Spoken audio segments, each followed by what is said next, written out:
6:30 বাজে। পেনাং থেকে কুয়ালালামপুর যাওয়ার পথে ইপো ক্রস করার পরে তানজুং মালিমের কাছাকাছি গাড়ি অ্যাক্সিডেন্ট করে কি অবস্থা।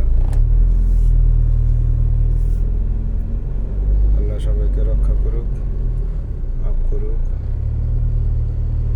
কি অবস্থা, একসাথে কয়টা গাড়ি মেরেছে। তো বেশি স্পিডে গাড়ি চললে যেমন উপকার আছে ক্ষতিও আছে। একসাথে কয়টা গাড়ি দেখেন, কতগুলো গাড়ি মেরেছে একসাথে। আল্লাহ সবাইকে রক্ষা করুক। অ্যাক্সিডেন্টের মূল কারণ হলো ঘুম, অধিক আত্মবিশ্বাস, ডানে বায়ে ওভারটেকিং করা, মাথার মধ্যে বিভিন্ন টেনশন করা, পারিবারিক বিভিন্ন টেনশন করা। এরপরে গাড়ির কিছু ত্রুটি থাকতে পারে, ত্রুটি ভালো করে চেক না করে রাস্তায় নামা। এরপরে অনভিজ্ঞতা, গাড়ি চালানোর এক্সপিরিয়েন্স কম, এই জাতীয় কিছু কারণ। প্রথমে আমি মনে করি ঘুমের কারণে চোখ বন্ধ হয়ে আসে, একজন আরেকজনকে মেরে দেয়। 2 হলো ডানে বায়ে ওভারটেক করার সময় খেয়াল করে না যে আসলে আমি ওভারটেক করতে পারবো কিনা, ডানে বামে ওভারটেক করতে পারবো কিনা, পর্যাপ্ত জায়গা আছে কিনা। আর পিছনে যে গাড়িটা থাকে সেই গাড়িটা ওভারটেকিংয়ের সুযোগ দেয় না, তখন আপনাকে দেখা যায় যে হিট করে দেয়। আর হলো গাড়ির কিছু ব্রেকের বা গাড়ির কিছু ত্রুটি থাকতে পারে সেটা।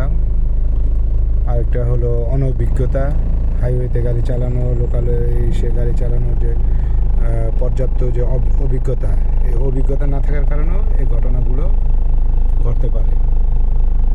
তো আমি কালকে আমার 11টা বাজে মিটিং, আমার অফিসিয়াল কাজে কুয়ালালামপুরে। তো আমি কাজে থেকে আইসা ঘুমায় পড়লাম। ঘুমায়া 3:30 বাজে উঠলাম, গোসল টোসল করে ফ্রেশ হয়ে আল্লাহর নাম নিয়ে বের হলাম।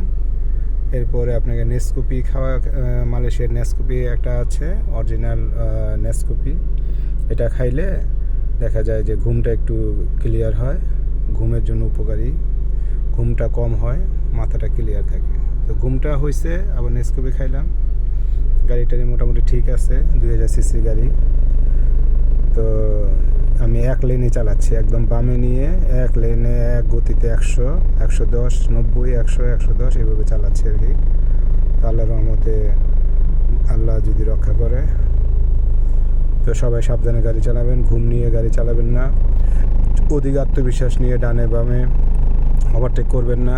কেউ ওভারটেক করতে চাইলে তাকে একটু জায়গা দিন। আর যথেষ্ট অভিজ্ঞতা ছাড়া গাড়ি স্টিয়ারিং ধরবেন না। গাড়ি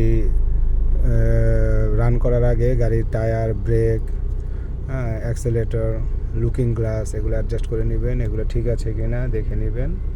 সবার যাত্রা ভালো হোক। একটি দুর্ঘটনা সারা জীবনের কান্না, এই জন্য আমরা সাবধানে গাড়ি চালাবো। আসসালামু আলাইকুম।